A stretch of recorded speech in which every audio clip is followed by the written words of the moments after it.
कुछ कहानियां सिर्फ पढ़ी नहीं जाती, वे दिल पर हमेशा के लिए लिख जाती हैं। आज की कहानी भी ऐसी ही है। यह कहानी है एक ऐसे इंसान की जिसने गरीबी, अपमान और दर्द के बीच भी इंसानियत का दामन नहीं छोड़ा। जब सच्चाई आपके सामने आएगी तो शायद आपकी भी आंखें नम हो जाएं। नमस्कार दोस्तों, आप सुन रहे हैं बुक क्लब। बुक क्लब ऐसी ही साहित्यिक कहानियों को लाता रहता है। अगर आपको भी ऐसी ही कहानियां पसंद हो तो चैनल को सब्सक्राइब कीजिएगा। मुंशी प्रेमचंद के द्वारा लिखित कहानी सदगति। आइए कहानी शुरू करते हैं। दुखी चमार द्वार पर झाड़ू लगा रहा था और उसकी पत्नी झुरिया घर को गोबर से लीप रही थी। दोनों अपने अपने काम से फुर्सत पा चुके तो चमारिन ने कहा, तो जाके पंडित बाबा से कहे आओ ना, ऐसा ना हो कि कहीं चले जाएं। हाँ जाता हूँ, लेकिन यह तो सोच बैठेंगे किस चीज पर? कहीं से खटिया ना मिल जाएगी, ठकुरानी से मांग लाना। तू तो कभी कभी ऐसी बात कह देती है कि देह जल जाती है। ठकुराने वाले मुझे खटिया देंगे? आज तक तो घर से निकलती नहीं, खटिया देंगे। के थाने में जाकर एक लोटा पानी मांगो तो ना मिले, भला खटिया कौन देगा? हमारे उपले सेठे भूसा लकड़ी थोड़ी ही है कि जो चाहे उठा ले जाए। ला अपनी खटोली धोकर रख दे, गर्मी के तो दिन है, उनके आते आते सूख जाएगी। वह हमारी खटोली पर बैठेंगे नहीं, देखते नहीं कितने नेम धर्म से रहते हैं। दुखी ने जरा चिंतित होकर कहा, हाँ यह बात तो है। महुए के पत्ते तोड़कर एक पत्तल बना लूं तो ठीक हो जाए। पत्तल में बड़े बड़े आदमी खाते हैं, वह पवित्र है। ला तो डंडा पत्ते तोड़ लूं, पत्तल में बना लूंगी, तुम जाओ। लेकिन हाँ, उन्हें सीधा भी तो देना होगा, अपनी थाली में रख दूं। कहीं ऐसा गजब न करना, नहीं तो सीधा भी जाए और थाली भी फूटे। बाबा थाली उठाकर पटक देंगे, उनको बड़ी जल्दी क्रोध चढ़ाता है। क्रोध में पंडिताइन तक को नहीं छोड़ते। लड़के को ऐसा पीटा कि आज तक टूटा हाथ लिए फिरता है। पत्तल में सीधा भी देना। हाँ, मुद्दा तू छूना मत। छुरी गोंद को लकड़ी को लेकर शाह की दुकान से सब चीजें ले आना। सीधा भरपूर हो, सेर भर आटा, आधा सेर चावल, पाव भर दाल, आध पाव घी, नून, हल्दी और पत्तल में एक किनारे 4 आने पैसे रख देना। गोंद की लकड़ी ना मिले तो भुर्जिन के हाथ पैर जोड़कर ले जाना। तू कुछ मत छूना, नहीं गजब हो जाएगा। इन बातों की ताकीद करके दुखी ने लकड़ी उठाई और घास का एक बड़ा सा गट्ठा लेकर पंडित जी से अर्ज करने चला। खाली हाथ बाबा जी की सेवा में कैसे जाता? नजराने के लिए उसके पास घास के सिवाय और क्या था? उसे खाली हाथ देखकर तो बाबा दूर से ही दुत्कारते। पंडित घासीराम ईश्वर के परम भक्त थे। नींद खुलते ही ईशोपासन में लग जाते। मुंह हाथ धोते धोते 8 बजते, तब असली पूजा शुरू होती, जिसका पहला भाग भंग की तैयारी था। उसके बाद आध घंटे तक चंदन रगड़ते, फिर आईने के सामने एक तिनके से माथे पर तिलक लगाते। चंदन की 2 रेखाओं के बीच में लाल रोरी की बिंदी होती थी। फिर छाती पर, बाहों पर चंदन की गोल गोल मुद्रिकाएं बनाते। फिर ठाकुर जी की मूर्ति निकालकर इसे नहलाते, चंदन लगाते, फूल चढ़ाते, आरती करते, घंटी बजाते। 10 बजते बजते वह पूजन से उठते और भंग छान कर बाहर आते। तब तक 2-4 जजमान द्वार पर आ जाते। ईशोपासन का तत्काल फल मिल जाता। यही उनकी खेती थी। आज वह पूजन गृह से निकले तो देखा दुखी चमार घास का एक गट्ठा लिए बैठा है। दुखी ने देखते ही उठ खड़ा हुआ और उन्हें साष्टांग दंडवत करके हाथ बांधकर खड़ा हुआ।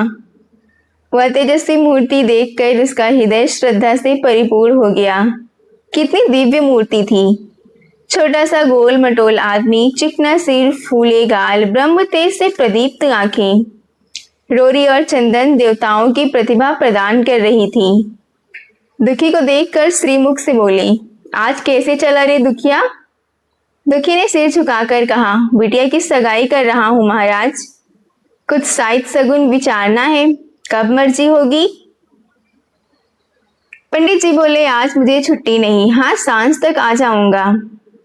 दुखी, नहीं महाराज, जल्दी मर्जी हो जाए, सब सामान ठीक कर आया हूँ। यह घास कहाँ रख दूं? इस गाय के सामने डाल दे और जरा झाड़ू लेकर द्वार तो साफ कर दे। यहाँ बैठक भी कई दिनों से लीपी नहीं गई, उसे भी गोबर से लीप दे। तब तक मैं भोजन कर लूं, फिर जरा आराम करके चलूंगा। हाँ, यह लकड़ी भी चीर देना। खलिहान में 4 खांची भूसा पड़ा है, उसे भी उठा लाना और बुसैल में रख देना। दुखी फौरन हुक्म को तालीम करने लगा। द्वार पर झाड़ू लगाई, बैठक को गोबर से लीपा। तब तक 12 बज गए। पंडित जी भोजन करने चले गए। दुखी ने सुबह से कुछ नहीं खाया था, उसे भी जोर से भूख लगी, पर वहां खाने को क्या रखा था? घर यहाँ से मील भर था, वहां खाने चला जाए तो पंडित जी बिगड़ जाएं। बेचारे ने भूख दबाई और लकड़ी फाड़ने लगा। लकड़ी की मोटी सी गांठ थी जिस पर पहले कितने ही भक्तों ने अपना जोर आजमा लिया था। वह उसी दमखम के साथ लोहे से लोहा लेने के लिए तैयार थी। दुखी घास छीलकर बाजार ले जाता था, लकड़ी चीरने का उसे अभ्यास न था। घास खुरपे के सामने सिर झुका देती थी, यहाँ कस कस कर लकड़ी कुल्हाड़ी का भरपूर हाथ लगाता, पर उस गांठ पर निशान तक न पड़ता था। कुल्हाड़ी उलट जाती, पसीने में तरता, हाँफता था, थक कर बैठ जाता, फिर उठता था। आंखों तले अंधेरा हो रहा था, तितलियां उड़ रही थी, फिर भी अपना काम किए जाता था। सिर में चक्कर आ रहे थे। अगर एक चिलम तंबाकू पीने को मिल जाती तो शायद कुछ ताकत आती। उसने सोचा, यहाँ चिलम और तंबाकू कहाँ मिलेगी? ब्राह्मणों का पूरा है। ब्राह्मण लोग हम नीच जातों की तरह तंबाकू थोड़े ही पीते हैं। सहसा उसे याद आया कि गांव में एक गोंड रहता है, उसके यहाँ जरूर चिलम तंबाकू होगी।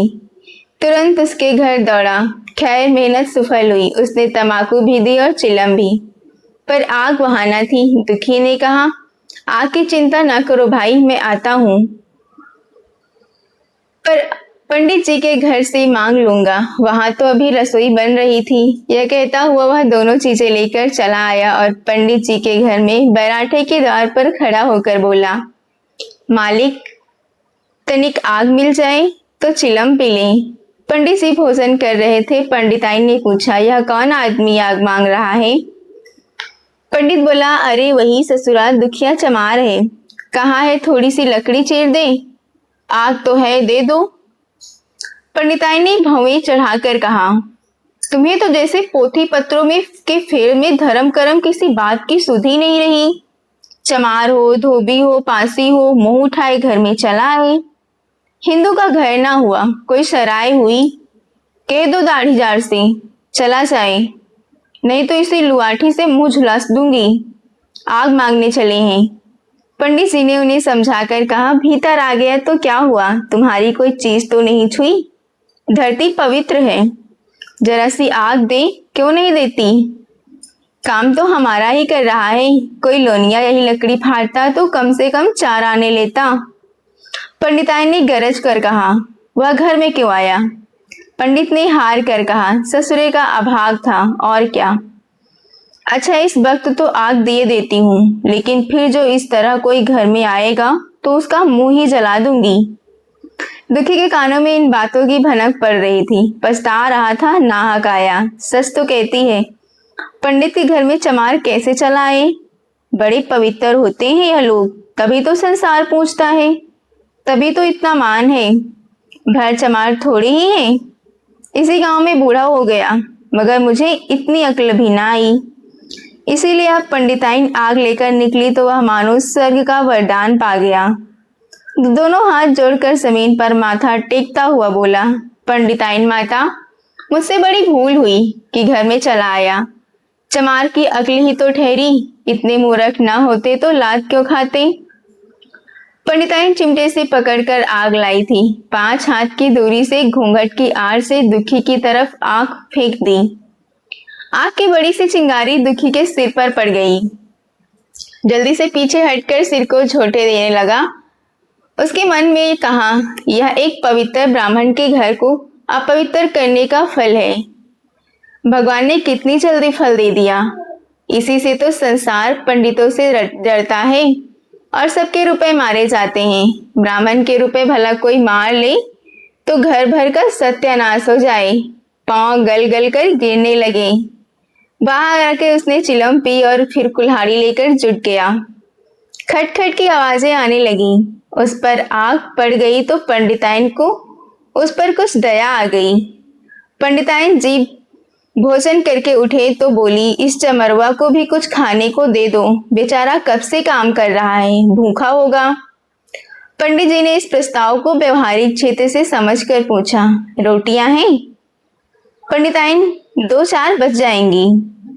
पंडित 2-4 रोटियों में क्या होगा, चमार है, कम से कम शेर भर चढ़ा जाएगा।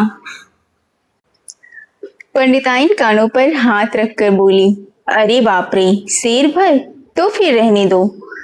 पंडित जी ने अब शेर बनकर कहा, कुछ भूसी चोकर हो तो आटे में मिलाकर 2 ठोले ठोक दो, साले का पेट भर जाएगा। पतली रोटियों से इन नीचों का पेट नहीं भरता, इन्हें तो ज्वार का लिट्ट चाहिए। पंडिताइन ने कहा, अब जाने भी दो, धूप में कौन मरे। दुखी ने चिलम पीकर फिर कुल्हाड़ी संभाली। दम लेने से जरा हाथों में ताकत आ गई थी। कोई आध घंटे तक फिर कुल्हाड़ी चलाता रहा, फिर बेदम होकर वहीं सिर पकड़ के बैठ गया। इतने में गोंड आ गया। बोला, क्यों जान देते हो बूढ़े दादा, तुम्हारे फाड़े यह गांठ न फटेगी, नाहक हलकान होते हो। दुखी के माथे का पसीना पोंछ कर कहा, अभी गाड़ी भर भूसा ढोना है भाई। गोंड बोला, कुछ खाने को मिला कि काम ही कराना जानते हैं, जाके मांगते क्यों नहीं? कैसी बात करते हो चिखुरी, ब्राह्मण की रोटी हमको पचेगी? पचने को पच जाएगी, पहले मिले तो। मुझ पर ताव देकर भोजन किया और आराम से सोई, तुम्हें लकड़ी फाड़ने का हुक्म दिया। जमींदार भी कुछ खाने को देता है, हाकिम भी बेगार लेता है, तो थोड़ी बहुत मजदूरी दे दे। यह उनसे भी बढ़ गए, उस पर धर्मात्मा बने फिरते हैं।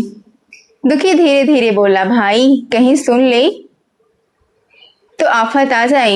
यह कहकर दुखी फिर संभल पड़ा और कुल्हाड़ी की चोट मारने लगा। चिखुरी को उस पर दया आई, आकर कुल्हाड़ी के उसके हाथ से छीन ली और कोई आध घंटे खूब कस कस कर कुल्हाड़ी चलाई, पर गांठ में एक दरार भी न पड़ी। तब उसने कुल्हाड़ी फेंक दी और यह कहकर चला गया, तुम्हारे फाड़े या न फटेगी, जान भले निकल जाए। दुखी सोचने लगा, बाबा ने यह गांठ कहाँ रख छोड़ी थी कि फाटे नहीं फटती, कहीं दरार तक तो पड़ती नहीं। मैं कब तक इसे चीरता रहूंगा? अभी घर पर 100 काम पड़े हैं। काज पड़ोस जन का घर है, एक न एक चीज घटी ही रहती है, पर इन्हें इसकी क्या चिंता। चलो अब तब तक भूसा ही उठा लाऊं। कह दूंगा, बाबा आज तो लकड़ी नहीं फटी, कल आकर फाड़ दूंगा। उसने झौवा उठाया और भूसा ढोने लगा। खलिहान यहाँ से 2 फरलांग से कम न था। अगर झौवा खूब भर भर कर लाता तो काम जल्द खत्म हो जाता, लेकिन फिर झौवे को उठाता कौन? अकेला भरा हुआ झौवा उससे उठा ना सकता, इसलिए थोड़ा थोड़ा लाता था। 4 बजे के ही भूसा खत्म हुआ। पंडित जी की नींद भी खुली। मुंह हाथ धोया, पान खाया और बाहर निकले। देखा तो दुखी झौवे पर सिर रखे सो रहा है। जोर से बोले, अरे दुखिया, तू सो रहा है? लकड़ी तो अभी ज्यों की त्यों पड़ी हुई है। इतनी दूर तू कर क्या रहा था? मुट्ठी भर भूसा ढोने में सांझ कर दी, उस पर सो रहा है। उठा ले कुल्हाड़ी और लकड़ी फाड़ डाल, तुझसे जरा सी लकड़ी नहीं फटती। फिर शायद भी वैसे निकालेंगी, मुझे दोष मत देना। इसी से कहा कि नीच के घर में खाने को हुआ और उसकी आंख बदली। दुखी ने फिर कुल्हाड़ी उठाई। जो बातें पहले से सोच रखी थी वह सब भूल गई। पेट पीठ में ढसा जाता था। आज सवेरे जलपान तक न किया था, आकाश ही न मिला। उठना भी पहाड़ मालूम होता था। जी डूबा जाता था, पर दिल को समझाकर उठा। पंडित हैं, कहीं शायद ठीक न विचारे तो फिर सत्यानाश ही हो जाए। जब ही तो संसार में इतना मान है, शायद ही का तो सब खेल है, जिसे चाहे बिगाड़ दे। पंडित जी गांठ के पास आकर खड़े हो गए और बढ़ावा देने लगे। हाँ मार कसके, और मार कसके, मार, अबे जोर से मार, तेरे हाथ में तो जैसे दम ही नहीं है।